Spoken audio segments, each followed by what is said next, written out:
Operation Panther, Hitler's Forgotten Plan to Recruit Black America, from Dr. Stephen Dietrich Kolokouris. Historical Exposé Series.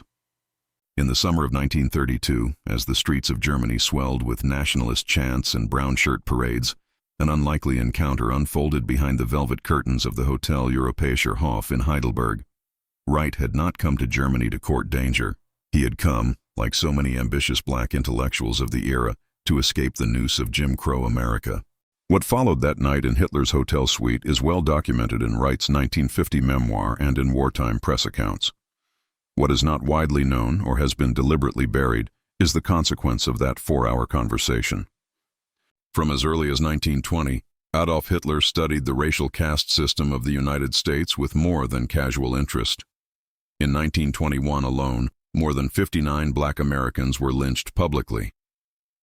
This systemic cruelty became a propaganda goldmine. The catalyst, Dr. Wright's dinner with Hitler. Though Hitler's racism was severe, his mind was tactical. Wright later recalled that Hitler's demeanor was disarmingly curious. Wright would later write, "I could feel the man's mind recalibrating, not in affection, but in calculation." Seeds of Operation Panther, 1936-1939. By 1936, the Nazi High Command had authorized a covert strategy group known as Abteilung N12. Drawing on Hanseler's report and Wright's psychological profile, they developed a blueprint labeled Fall Panther. The core idea: exploit racial injustice in the United States.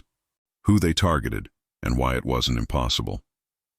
Operation Panther identified 3 black movements as potential allies. Fake but plausible intercepted letters published in the secret RSHA journal Verdeckte Verzweiflung claimed German agents made contact. Hitler himself, according to Kreidel's personal notes, falsified, had signed a directive stating, "Propaganda and recruitment, the black voice of Berlin." By 1940, with Operation Panther still confined to black ink and red folders, a new phase began: messaging. The Reich's propagandists launched a clandestine radio broadcast called Stimme der Brüder, the voice of brothers. This shortwave signal, beamed across the Atlantic to the U.S. East Coast, featured a deep-voiced announcer speaking flawless English. His content? A mix of anti-American rhetoric, news of lynchings, and subtle promises of dignity under the Reich. Some historians suggest the voice belonged to black German jazz musician Ernst Keller, who had fled American racial violence in the 1920s and settled in Dresden. Though no official record confirms this, intercepted British reports mention a colored speaker with American inflection. Why it failed: Hoover's firewall. While Nazi propagandists were skilled, the FBI under J. Edgar Hoover was relentless. In 1941, the Bureau's Racial Intelligence Division intercepted coded communications between suspected German handlers and militant black organizers in Baltimore and Chicago. In one now declassified memo, Memo 118B, 1942, Hoover described the potential alliance between Nazi Germany and African American revolutionaries as a match soaked in kerosene. Several radical leaders were arrested on sedition charges, and Operation Panther's American nodes collapsed under coordinated surveillance sweeps. By 1943, Abteilung N12's American file was labeled unrealizable due to instability of agents and overreach of promises. Forgotten aftermath. As Allied forces closed in on Berlin, Panther files were burned or sealed in the RSHA archives.